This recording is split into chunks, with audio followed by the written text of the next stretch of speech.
Please stay with us, as this marks only the beginning of Keir Starmer's challenges.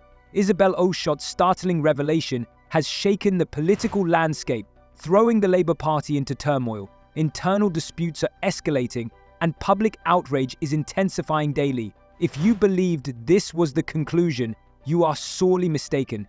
This could merely be the onset of Starmer's rapid decline, with even more significant developments on the horizon. So I think there is something bigger going on here, and it's annoying because I don't know what it is. And I know that the lobby of political journalists at Westminster feel the same. All of us instinctively feel that there is some big fact here that we're not being made. I mean, I'm going to ask the question because nobody else will. Is it some kind of sex thing, do you think? So there have long been rumours about Keir Starmer's private life, and they certainly aren't to do with any kind of doubts over his sexuality, if I can put it delicately. Okay. They are to do with his past and what the shape of his family. Oakeshott's revelations bring to light concerning issues regarding the secrecy and dubious actions of Starmer's leadership.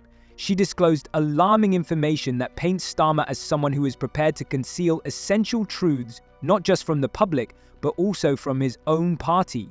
If these details were fully exposed, they could not only alter the British public's perception of him, but also dramatically reshape the political landscape for the Labour Party. Tensions and dissatisfaction are rising, and the repercussions could be catastrophic. It's just a rich guy, and I actually make no criticism of him. It seems he's played his hand quite well, spraying money and favours around the very top of this government. And people hate that stuff. And they also recall that the last bunch that were the recipients of this kind of largesse were the Tories, and they were the ones partying in Downing Street and so on. And guess who was on their high horse criticising it all? It was this lot. And that's what people hate. They hate the hypocrisy. They hate the perception of these entitled politicians having a great time. And I tell you what else they hate. They hate the lies. Following Isabel Oakeshott's explosive revelation, genuine chaos has erupted within the Labour Party, and insiders report that tensions have soared to unprecedented levels. What once appeared to be a strong unity under Starmer's leadership is now unravelling.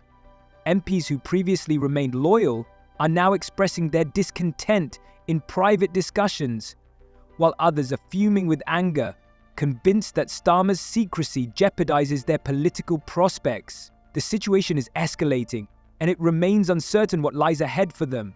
He has lived a complete lie. I mean, I said earlier today in the show, I don't know what he gets up to with Lord Ali. I don't know what he does for hours and hours on end at this flat that they seem to be happy to share. But in the past 24 hours alone, here's what we know. Wes Streeting has admitted that he hosted a fundraising event at Lord Ali's penthouse where the guests included Sir Ian McKellen. He declared the value of the event as 4,600 quid. I would question that because they keep, kind of undervaluing how worthwhile this all is. There is a rising sense of dissatisfaction and uncertainty surrounding Starmer's leadership within the Labour Party. Many members are beginning to question his direction, and concerns about his ability to unite the party are becoming increasingly vocal. This situation has escalated beyond a mere inconvenience. It has transformed into a significant upheaval that threatens the very foundations of the Labour Party. The climate of unease is intensifying, and it is clear to all that the stakes are high, with not just the party's future hanging in the balance, but the future of the entire nation as well. Why should we tolerate the media applying completely different standards to a Conservative Prime Minister compared to Labour? It's utterly ridiculous. While scandalous rumours have circulated in Westminster for years, there has been a complete lack of coverage. Looking at Starmer's photos, it's no longer surprising we've become accustomed to this double standard. In the Westminster press, these individuals act like friends, consistently covering for one another as if they're part of a covert conspiracy. However, a serious question arises. Is this really all there is? Many analysts believe this might just be the tip of the iceberg. Some speculate that Oakeshott may be concealing more information, possibly waiting to unveil even more shocking revelations. What if this revelation is merely the first in a series of leaks aimed at systematically dismantling his reputation? He is already extremely unpopular. He is going to become more unpopular. We've got October the 30th coming up.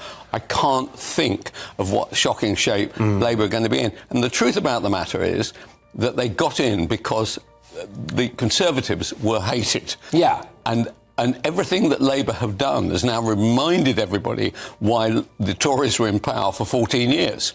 And somebody like Starmer, a wealthy, he's estimated to be worth 10 million quid, can't even afford to buy his wife's dresses, nor can he even afford, he has to rely on Lord Welly to buy himself a suit. When did we ever have a Prime Minister who ever said, look, mate, I'm a KC, I'm this, that and the other, I can't afford my own glasses? Who ever said that? Nobody ever said that. With so much at stake, every action taken by Starmer is subjected to intense scrutiny. The pressure on him is mounting by the minute, making his leadership increasingly precarious. Even if he manages to navigate this turbulent storm, doubts about his ability to regain trust within the party and among voters loom large. Isabel Oakeshott's revelation has triggered a chain reaction that appears unstoppable, and it's evident that this scandal will not be silenced. Ongoing leaks and rumors of further disclosures force Starmer into a defensive stance, and time is slipping away. Critics depict a grim outlook for his leadership, accusing him of running a campaign filled with empty promises rather than tangible actions. His reputation as an honest leader is now at stake, as voters and even some Labour MPs begin to view his failure to address internal crises as a sign of weakness. Many within the party feel betrayed, not only because of the secrets that have come to light, but also due to Starmer's lack of resolve during crucial moments. The demand for transparency is growing louder, and the longer he postpones providing clear answers, the more his authority is eroded. Each delay exacerbates the situation, and time is not on his side.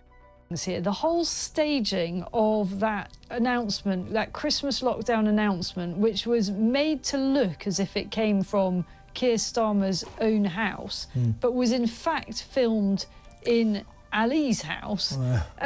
What's that all about? You know, I don't get that. There's clearly an attempt to deceive there. That's what that was. It was stage setup.